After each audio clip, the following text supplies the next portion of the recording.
Et salut à tous, bienvenue pour une petite vidéo que je vous fais. Je la dédie essentiellement aux stackers.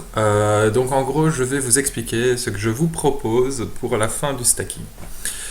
Donc, voilà. Donc rien de particulier pour ceux qui ne font pas partie du stacking. Vous pouvez toujours regarder la vidéo, bien évidemment, mais je m'adresse avant tout à ceux qui ont pris des parts dans le stacking des scopes, qui a dû être avorté pour les raisons que vous connaissez. Alors, concrètement, qu'est-ce qui se passe ici? Voilà comment ça se situe. Il y avait deux parties sur le stacking. Il y avait une partie low stake, nous sommes dessus actuellement, et il y avait une partie mid stake, ici. Alors, le tournoi en jaune était le main event low, que j'ai mis dans les mid stake, vu qu'il a un buy-in de 215. Donc, pas d'alarme sur la couleur. Qu'est-ce qui reste à stacker? Alors, il y avait dès le départ les 410 € que je n'ai pas joué parce que j'avais une nuit blanche la veille et que je trouvais que c'était vraiment pas responsable d'aller cramer 410 € sur un tournoi qui commençait à 19h, sachant qu'il allait durer au moins pendant 8h30. Et que je n'avais pas dormi du tout. C'est même pas que j'avais dormi 3 ou 4 heures, j'avais pas du tout dormi. Et donc j'ai décidé donc de postposer ça, voire de le laisser comme tel. Alors, il reste donc 410 € auxquels on rajoute ici les 215 et les 109. Je ne rajoute pas les 458 parce que ça c'est un tournoi qu'on a joué et qu'on a cash. Et donc 2 fois 215, une fois 109 et une fois 410 sur les mid stake. Et sur les low stake, il nous restait donc les 22,5 qui correspondent en fait à un 7,50$ rebuy sur lequel j'avais pris l'équivalent de 4 rebuy en add-on. Et ici 3,27, un 100 et un 11$. Selon les cuts qu'on avait fait, je prenais 75% des participations sur les low et 40% sur les mid. Donc voilà ce qui se passe maintenant. Voilà. Qu'est-ce qui se passe maintenant? Nous avons l'équivalent de 1124$ non stackés, non joués. 1124$, sur lesquels j'investis 111$ et vous 613$. Pour une question de bankroll management, j'essaye de ne pas dépasser entre 50 et 60€ ma participation personnelle sur un tournoi. Donc j'essayerai sur les 1124$ de tourner aux alentours des 8 à 10 tournois. Pas plus. 8 tournois correspondant à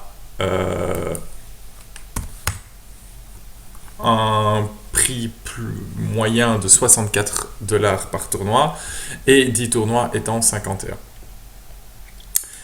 Pour ce faire, je vous propose 3 programmes que je vais afficher en image en plus de la vidéo, que je vais vous donner une image avec qui sera en lien. Les trois programmes que je vous propose, c'est le programme 1 ici, un Sunday Million, un Bounty Builder à 215, un Big 215, un Mini Thursday Thrill. Donc le Thursday Thrill à la base c'est un 1000$ qu'ils ont fait en petit pour ceux qui n'ont pas la bankroll à 109. Donc c'est un KO progressif. Le Bounty Builder, tous les Bounty Builders sont également des KO progressifs à 109. À 55 et alors des Big 55. Les Big 55, je les mets essentiellement pour équilibrer la bankroll management, mais sachez qu'en temps normal, les 55, j'ai pas besoin d'être stacké dessus, donc c'est un peu cadeau, entre guillemets. Mais c'est juste pour équilibrer le stacking sur des 55, enfin sur quelque chose de... pour faire un minimum de volume pour contrer la variance. Le programme numéro 2, alors il y a moins de tournois. Le niveau de difficulté est un peu plus faible, donc vous avez vu, j'ai mis un niveau de difficulté pour les tournois. Vous remarquerez que le Sunday Million, je le mets très bas, parce qu'au final, il y a énormément de satellites, il y a énormément de joueurs récréatifs qui s'invitent dessus, de joueurs qui ont la bankroll, mais enfin qui sont pétés thunes et qui viennent juste essayer de s'amuser, ou alors simplement Bah oui, avec les satellites, hein, des personnes qui chatent des satellites et qui se retrouvent dessus sans vraiment bien connaître le poker. Donc j'ai envie de dire c'est un bon tournoi point de vue valeur, mais malheureusement le field est juste démentiel. Donc il y a entre 5 et 8 000 joueurs tous les dimanches sur le Sunday Million, ce qui fait que ok, le prize pool est génial, par contre il ne faut pas s'attendre à le cash énormément souvent. Il faut vraiment passer à travers les gouttes. Donc ça reste un Bankgammon à 215 $, quoi. Même si sur le long terme, on est supposé être gagnant. Chaud. Chaud de passer à travers les boulettes. Et donc, c'est pour. Alors, ici, donc, un programme avec moins de tournois, que je vais qualifier un peu de prestige. Donc, en gros, c'est tous les plus beaux tournois que propose PokerStar.com, sauf le 162 que je n'ai pas mis dedans. Donc on a le Sunday Million, le Sunday Warm-Up, le Big 215 qui est malgré tout l'un des tournois les plus relevés du .com. De ce que j'ai pu voir, en fait c'est un peu estimation à la louche, mais quand je vois le field moyen, etc., le Big 215 et le Bounty Builder 215, je m'attendais à voir un peu plus de monde et au final ils ne sont pas super nombreux à participer à cette boucherie. Bah oui, c'est une boucherie malgré tout, hein, un bounty builder. Donc il faut prendre des spots assez close pour aller chercher les bounties des adversaires. Donc c'est beaucoup d'agressivité, donc beaucoup de variance également. Donc ici, ouais, Big 215, moins de joueurs que les Sunday Warm-Up et Sunday Million. Big 109, ici, un des tournois les plus réputés du .com également. Donc celui-là, disons que les tournois réputés, je les jouerai que le dimanche ou le samedi. Je les jouerai pas en semaine parce que là vraiment c'est reg infested. Le mini Thursday Thrill, ça devra être obligatoirement un jeudi. Et puis, d'où le mot Thursday. Et sinon le Big 55, encore une fois pour permettre de faire un minimum de volume dans le programme. Et le troisième programme, c'est un peu l'équivalent de celui-ci, mais réparti différemment.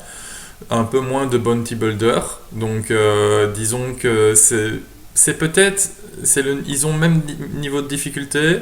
Celui-ci aura plus de variance dans le reward. Donc, il y a moyen de faire plus, mais en même temps de faire moins. Donc, il y aura beaucoup plus de variance.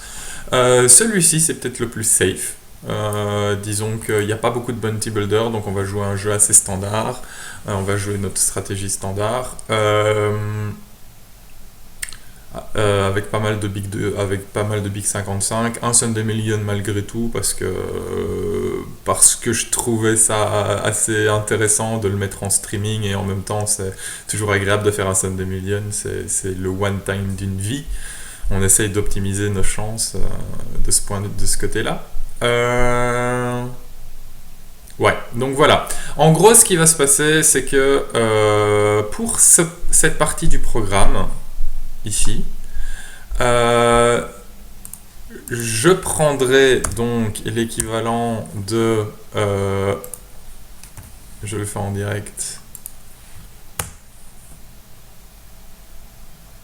Non, c'est dans l'autre sens, je fais de la merde.